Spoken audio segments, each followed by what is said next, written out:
God het ons nou uit die mag van die duisternis weggeruk en ons onder die heerskappy gestel van sy seun, wat hy liefhet. Deur die seun het ons die verlossing verkry, die vergewing van ons sondes. Ons is die kerk van die Here en dat ons lewe, deur ons lewe, dat ons dit verwys. En daar is die belangrikheid van, ek hoop jy kan die prentjie sien, so 'n baie mooi sinspeling van die doringkroon, wat eintlik die kroon wat ons wil altyd op mense sit, of op ons konings wil sit, of op ons regerings, of ons superheroes, is eintlik net omgedraai. Kom lofsing die Here, hy is ons koning. En vanoggend is dit die lied waarmee ons ook ons harte weer koördineer. Ons kom nie hiernatoe om 'n goeie boodskap te kry nie. Ons is nie hier om net te ontvang nie. Ek dink is wonderlik dat ons kan saam met mekaar die woord lees en dat daar goed is, maar baie mense sal sê, ek het nou niks vanoggend gekry nie. Dan is die eerste wat ek vir wil sê, jy dan heeltemal met 'n verkeerde verwagting gekom en jy's eintlik net teleurgesteld in jou verkeerde verwagting. Daar was niks fout met die byeenkoms nie. Want die byeenkoms help vir jou met gebed en belydenis en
Ek gaan 'n bietjie ander benadering hê rondom die lees van die wet. Ek wil graag hierdie video klip vir jou wys. Want dit is hoekom ons die wet lees. Ons lees dit nie om jou te laat sleg voel nie. Deur die hele week het jy in elk geval vir jou klomp goed gesê en gedoen wat jou laat sleg voel, en 'n klomp ander mense het jou sleg laat voel. Dis nie in lyn daarmee nie. Die wet wil jou glad nie laat sleg voel nie. Luther sê die wet, en onthou die 10 gebooie is nie die enigste wet nie. Die Bybel is vol van die wet. Mens wil so die wet, die 10 gebooie is maar dit staan uit as een van die maniere hoe ons oor die wet van God dink. Die wet van God wil vir jou sê, verstaan jy dat in jou stikkendheid kan jy nie hierdie mens wees wie ek jou wou gemaak het. So die wet sê Luther jaag ons na Christus toe en sê, Here, moenie opgee nie. Moenie my laat staan nie, moenie my weggooi nie, moenie wegstap van my omdat ek die mens geword het wat U my nie gemaak het nie. Deur Christus hou my daar vas. En daarom wil ek graag hierdie Bible Project vir jou hierdie videoetjie wys. Ek dink dit is nogal insiggewend om iets te verstaan van hoe het dit gekom dat ons gebroke mense is. So if you lived in ancient Bible times, odds are you lived under the authority of a king. And many of these kings claimed that they were gods, and they would even call themselves the image of God. Meaning they had authority to tell people what to do, order things to be made. Yeah, they got to define good and evil. And these kings would often make statues of themselves, which in Hebrew were called tselem, often translated as idol or image. But for Israel, they didn't view their kings as the God. In fact, they were never supposed to even make images of God. That's exactly right, and that was really unique for that time and culture. This is rooted, first of all, in Israel's belief that you can't reduce the creator God down to any one thing in creation. But there's another reason. People aren't to make images of God because God has already made images of himself. When did he do that? Well, let's go to page 1 of the Bible. And the first person we meet there is God. He's the one with authority over all creation. He speaks and creation obeys. And he defines what is good and not good. In other words, he alone is king. But then surprisingly, as the pinnacle of all of God's creative work, he makes humans. And he calls all of them the image of God. Wait, so he gives all humans the authority to rule. Exactly, that's what he goes on to say. He tells the humans to subdue the earth and to rule it. And so this task that once belonged only to elite kings is here in the Bible the task of every human being. This was a revolutionary statement in its day because all humans are being called to rule and to participate in the human project. So what does this mean? I mean, how are we all supposed to rule? So the picture we get in Genesis is gardening. Gardening? Yes, gardening. So they rule the earth by cultivating it, by harnessing all of the earth's raw potential and then making something more and new out of it. So growing food for each other. Yes, but that also includes growing families then, which become neighborhoods, and then they create communities where people are going to work and take care of each other and build businesses and cities that will expand to new places and so on. So ruling is really the day-to-day acts of our work and creativity. Yes, we take the world somewhere. This is humanity's divine and sacred task. Yeah, and this all sounds really nice. And humans have designed some pretty great things. But just as often we create things that cause a lot of suffering and a lot of injustice, so maybe we shouldn't actually be ruling. Yeah, so the Bible addresses this. In Genesis, what happens is that God gives humans a choice about how they're going to rule. So are they going to use their authority for the benefit of others, which is God's definition of good, or are they going to turn away and define good and evil for themselves and use their authority for self-advantage? And in the story, they choose to define good and evil on their own terms. And so this is the Bible's depiction of the human condition. So sometimes we pull off amazingly good stuff, but just as often, despite our best intentions, we act selfishly and we create evil in the world. And so we're stuck as mediocre rulers making a mess of things. En dit is die een rede, ons kom by mekaar en namens ons wêreld, ons gemeenskap, kom ons ook vir die Here en sê, Here, baie keer is ons ook maar aandadig oor ons eie selfsugtigheid of jou beheptheid met wat jy het en wie jy is en hoe jy ander mense sien, dat dit juis maak dat ons aandadig is aan hierdie stikkindheid. En geen genesing is moontlik as ons nie eerlik is oor wat ons siek maak nie. En as ons by mekaar kom, dan verkondig God heeltyd sy genade. Hy verkondig ons heeltyd, maar daar's 'n ander manier, daar's 'n potensiaal, daar's 'n nuwe moontlikheid wat vir ons oopbreek. En kom ons luister na die laaste deel. But that's not the end of the story. So the Bible goes on and it makes this claim that all of this was resolved when God bound himself to humanity through Jesus. And he showed us what it looks like to truly rule as a human. So what does it look like? Well, Jesus ruled by serving and by seeking the best for others, by putting himself underneath them and loving not just his friends, but also his enemies. And that's not a typical way to rule. And not only that, Jesus confronted the consequences of all of the evil and the death that we have created by our messed up ways of ruling. And he takes it. I mean, he lets it kill him. And so when the New Testament writers looked back to Jesus' resurrection, they see a whole new future opening up for all humanity. Jesus is a new way to be human. Yeah, that's why they called Jesus the image of God, or the new human. And not only that, they also believe that Jesus' divine life and power is now available to heal and to transform us to become our life and power. And this sounds really nice, but what does it really look like? So practically, the Apostle Paul said it looks like people being filled by Jesus' own presence and spirit, filled with love and joy and peace and patience and kindness and goodness and integrity and gentleness and self-control. He says this is the new humanity that God wants to create in us, so that we become people in whom God's image is being restored, people who will move the human project forward. And that's actually how the story of the Bible ends. It's a renewed world where God is on his throne and his servants are all around him, but they're the ones ruling over this new world, taking it into new, uncharted territory with Jesus as their healer and their guide.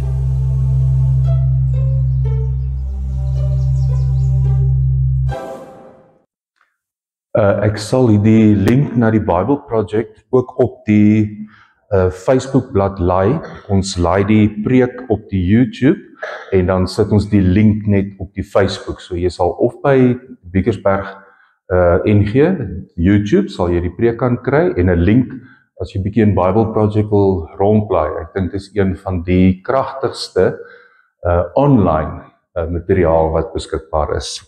Kom ons bid saam met mekaar.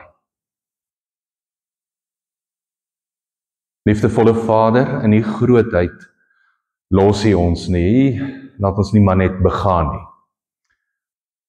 U vrommel nie op en gooi weg nie, maar U vat 'n stikkende pot wat eintlik geen kans het nie en U kry op 'n wonderbaarlike manier dit reg om hom terug te sit op die pottersbakker se wiel.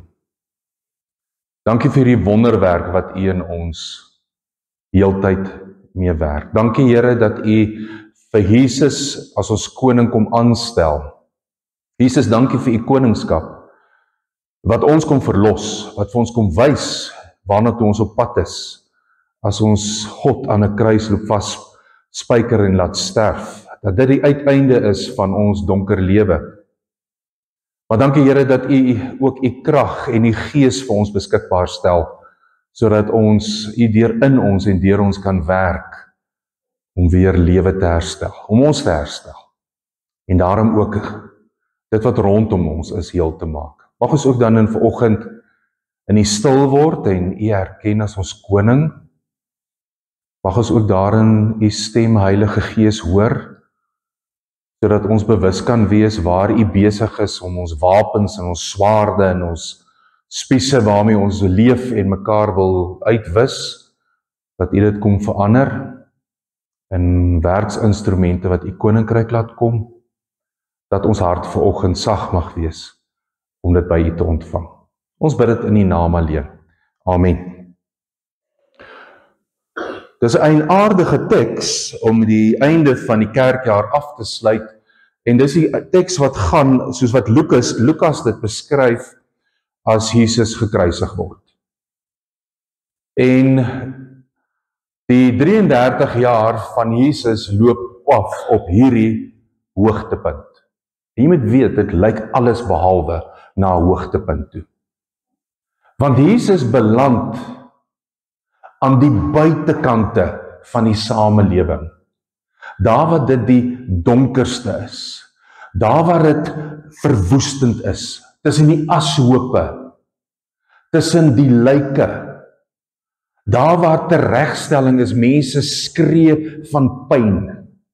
Mense se liggame is nie mooi nie, dis vernietig, dis verwoes. Dood is daar aan die gang. En dis tot waar Jesus vir ons wil wys, dis tot waar my koninkryk strek.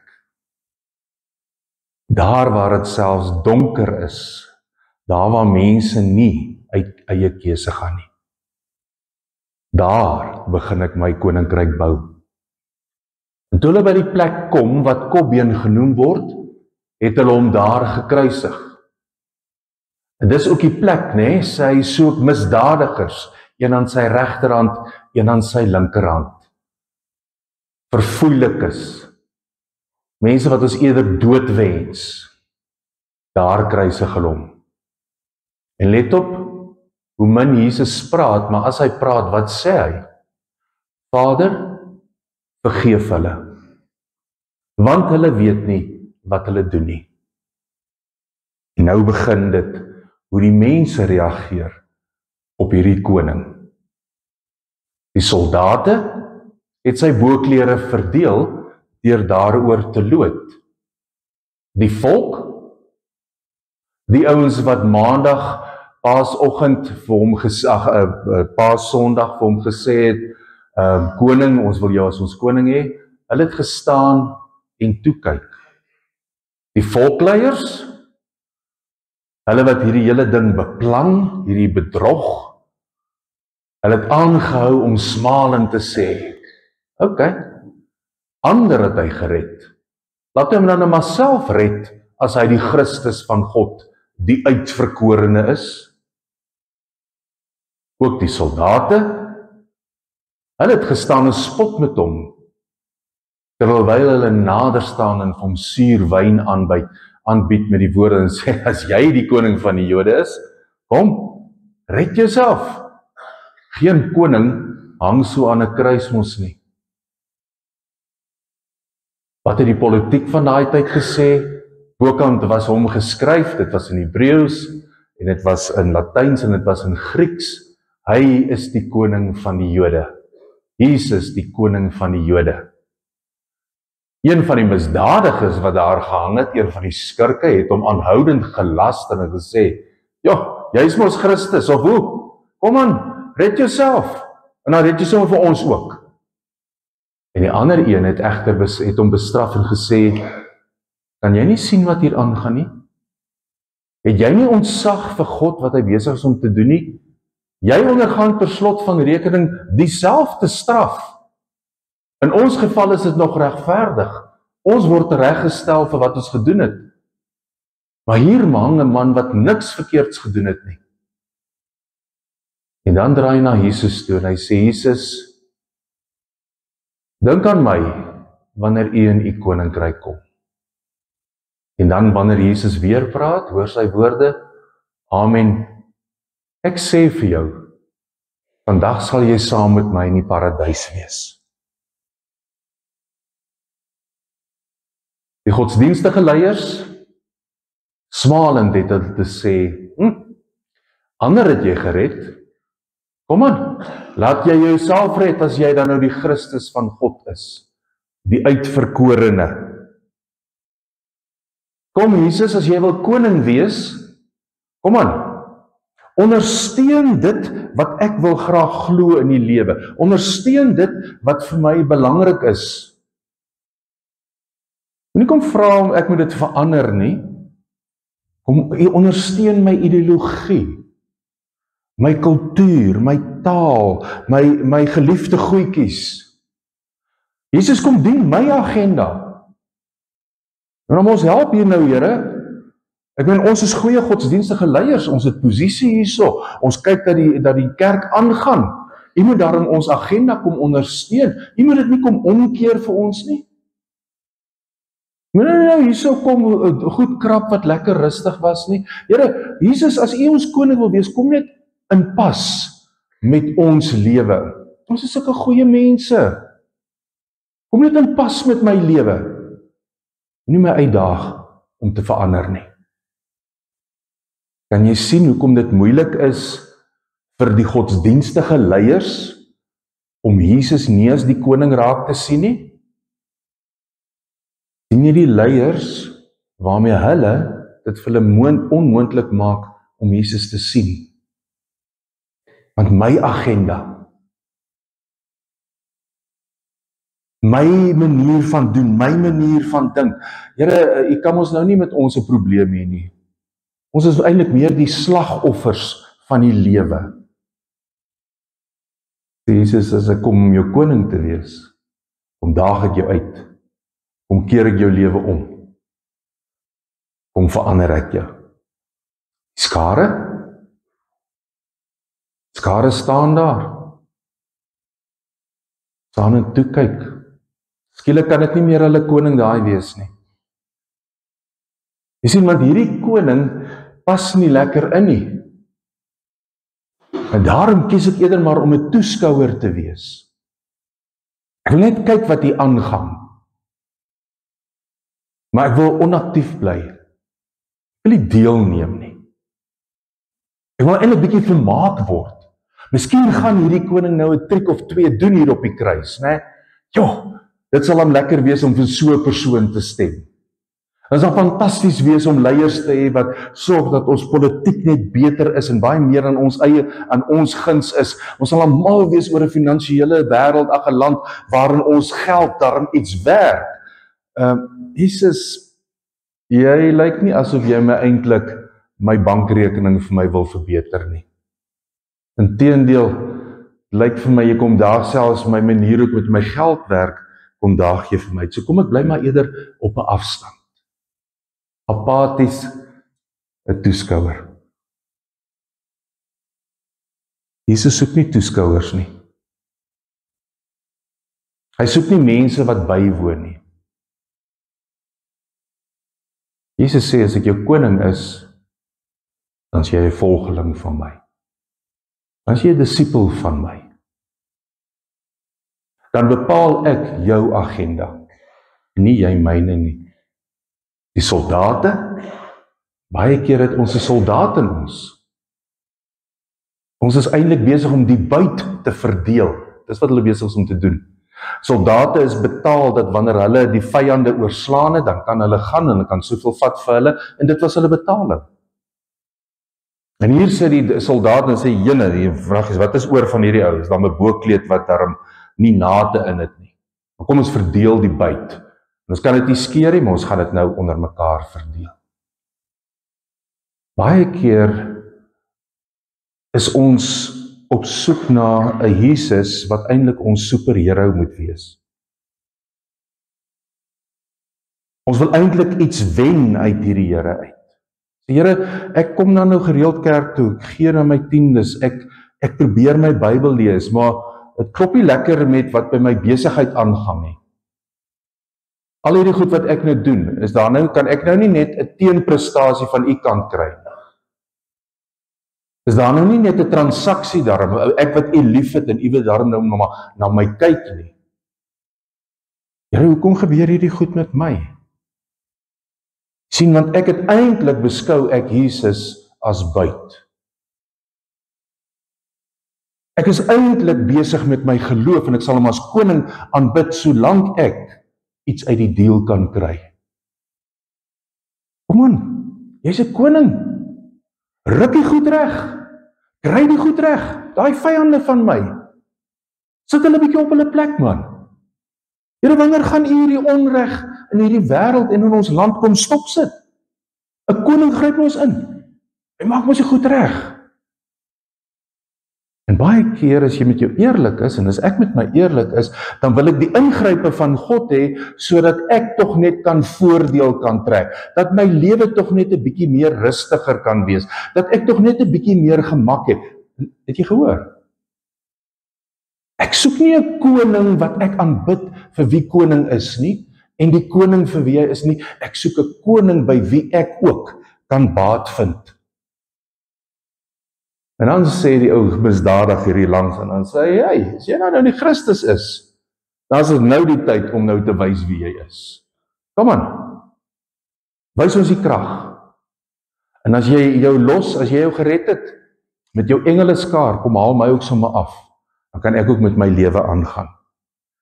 Hierdie week luister ek na 'n gedeelte wat Stefan Jouberle oppraat, en hy sê, die gevaar is dat ons Jesus nie as koning regtig aanbid nie. Ons het Jesus, bring ons in, sodat hy die probleemoplosser moet wees van my lewe. Ek bring Jesus in want hy is deel van my noodpakket vir die dag. En dan gebruik hy hierdie uitdrukking. Hy sê, ons wil Jesus gebruik as 'n vitamien-aanvuller. Nie Jesus wat vir my 'n lewe gee nie. Dit het my nogal laat gryp en sê, ja, Jesus is goed vir my. Dis goed om in Jesus te glo. Dis goed om jou Bybel te lees. Want ek sien dit eintlik maar as 'n vitamien-aanvuller. Ek sien dit nie iets, 'n koning wat my lewe wil verander nie. Ek soek soos hierdie misdadiger, soek ek 'n wonderwerk. Kom aan. Geef vir ons hierdie 'n show. As jy dan nou sê wie jy is, en jy hou hierdie kruis so vas, en jy word op 'n ander manier gekruisig, ons probeer hier wegkom, jy stap na hierdie kruis toe. Jy vat jou kruis, en jy loop met hom. Kom aan, daar moet iets meer wees in jou. En dan red jy sommer ook vir my. Soek 'n wonderwerk op 'n verkeerde plek. Want Jesus koning wil 'n wonderwerk doen. En hier sit die wonderwerke wat hy wil doen. Ek en jy. Here, verander die wêreld, maar moenie my verander nie. Here, gryp in. Kry hierdie sonde en hierdie vyande van my asseblief in plek. Maar moet nou nie met my kom karring nie. My ou sondetjies is daarom nie so baie soos hierdie ander mense se. Ek hoop jy kan hoor die worsteling wat die kruisiging van Jesus voor ons kom sit. Die sê, hier staan die kruis. Ek het vanoggend die kruis van Taizé se uitbeelding gebring, daar uit Frankryk, het een van die mooi ikone wat ek daar gekry het, maar om net daar te gaan sit en sê, wat beteken dit, Here, dat U hier is? Wat beteken dit U nou gekies het vir 'n kruis? Here, U sê U is die koning. Hoe kan ek glo, Jesus is die koning en in beheer van hierdie wêreld, en sy koninkryk as aan die kom, as ek hier uitloop en ek kyk na hoe dit hier aangaan? Dis oorlog, dis bedrog, dit is stikkendheid, dis armoede waar ons nie beheer het nie, dis verwoesting van die skepping. Here, hoe kan ek sê U is aan beheer? Hoe kan ek U bely as 'n koning? Gaan terug na hierdie groep mense toe. Dis wat hulle ook sê. Hoe kan U verwag dat ons U moet as koning aanbid, as jy hang daar aan 'n kruis? En dan nooi die gedeelte vir ons uit, om die antwoord te kry vir daai vraag. In die eerste plek hoor ons Jesus 2 keer praat. Daar word baie gepraat. Jesus is die enigste een wat doen. En as hy praat, dan sê hy, Here, Vader, vergewe hulle. Vader, hierdie plek is 'n plek vir genade en vir liefde. Genade beteken nie, ek sien jou oor nie. Genade sê, môre is nog 'n dag om anders te kan kies. Genade sê, daar is die potensiaal dat jy kan anders te kies oor jou en jou optrede en jou denke. Genade sê, daar's krag en daar's die werking van die Heilige Gees in my, dat die wonderwerk in my kan gebeur. En Jesus daag hier op, by hierdie plek van vrotheid en stikkendheid. En dan sê hy, Here, my Vader, laat hierdie die plek wees waar U genade begin werk. Laat dit die plek wees waar U liefde begin ingryp.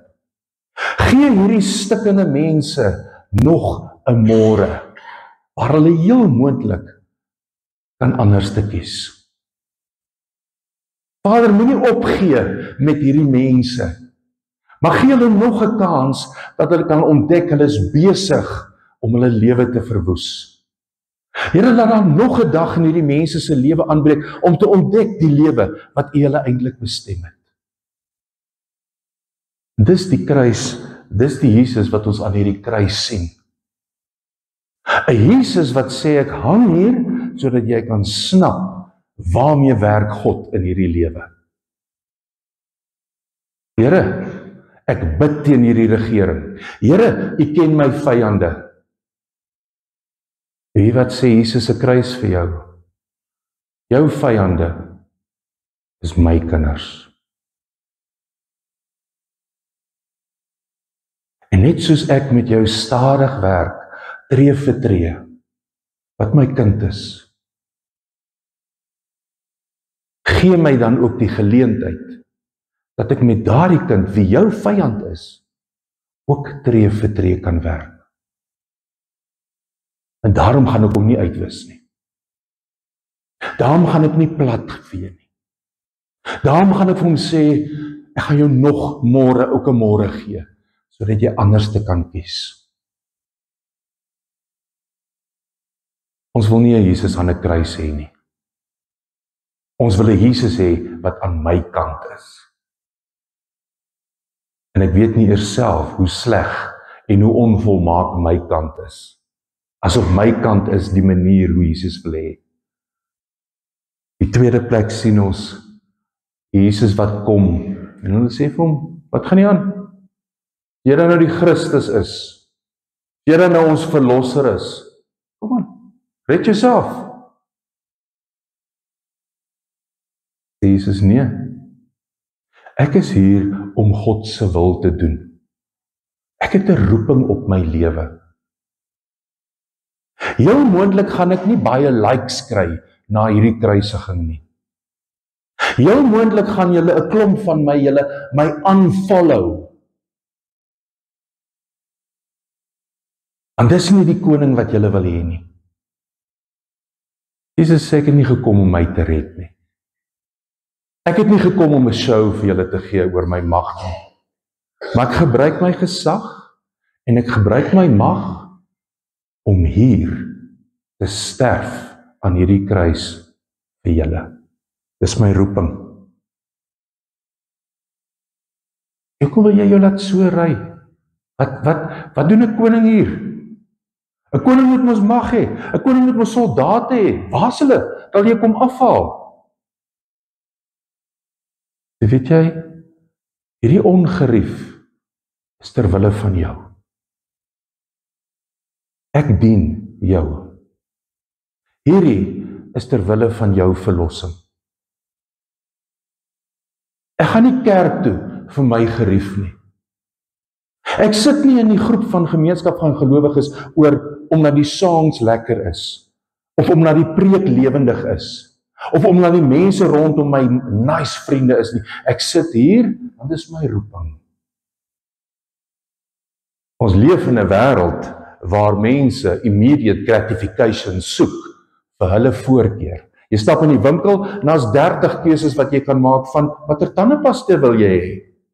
Want o wee, jy is die verbruiker. En met hierdie mentaliteit kom stap ons ook in hierdie versameling van gelowiges in. En ons kom vertel oor wat ons wil hê. En as ons nie ons sin kry nie, wat doen ons? Ons vat ons lemoene en ons wy. En ons breek die Here se kerk. En ons breek ons getuies dat Jesus ons koning is. Dat ons iets verstaan van 'n koning wat sê, ek is hier ter wille van my medemens. Ek gaan bid 'n koning wat sterf ter wille van die mensdom. Nie ter wille van 'n paar NG lidmate nie. Jesus is nie koning ter wille van sy kerk nie.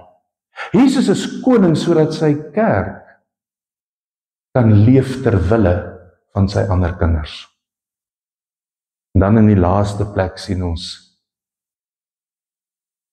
dat wanneer Jesus sterf, dat 'n mens kan eintlik sê, joh, dis mos nou nie 'n suksesverhaal nie.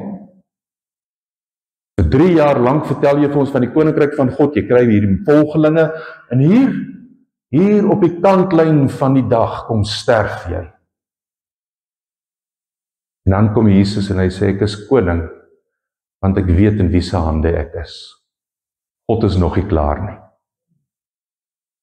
Vandag is 'n dag wat jy by 'n begrafplaas gaan wees, en jy gaan my daar insit, en jy gaan 'n steen daarvoor rol, en jy gaan Sondag sit, en jy gaan sê, wat het nou gebeur? Alles het op niks uitgeloop nie. Gaan miskien vir jou so voel. Maar as jou koning kan jy weet, ek is nie klaar gewerk nie. Want Sondagoggend kan jy maar kom kyk, die graf is leeg. Jesus is koning, omdat hy toelaat dat God sy werk doen. Jesus kom leer vir ons deur sy koningskap. Ek kom sê nie vir God voor hoe dit moet wees nie. Here, ek verstaan nie hoekom ons nou deur dit moet gaan nie. Dit mag ek sê. Here, is vir my swaar om hier deur te gaan. Here, dis vir my taaf om te sien wat gebeur het en ek het verlies van wat alles goed en mooi en reg vir my was. Dis vir my sleg om in 'n wêreld te kom aanpas wat ek nie eers weet of ek al die gereedskap om te doen nie. Here, sê ek verstaan dit. Daar is baie keer in my lewe 'n graf. Daar is baie keer in my lewe 'n stil Saterdag wat ek nie meer woorde het oor die lewe nie. Maar dis nie die laaste sê oor die lewe nie. Want as Jesus weer praat, dan sê hy, ek nooi jou na my koninkryk toe. Here, laat hierdie plek van vergifnis wees. Laat hierdie plek wees van oorbegin, van nuut begin. En kom saam met my na die koninkryk van God toe. Jesus is nie die koning wat ons verwag in ons lewe nie. Maar Jesus is die koning wat ek en jy nodig het. Wil jy vanoggend miskien weer jou hart net vir die Here oopmaak en sê, Here, wees U die koning van my lewe.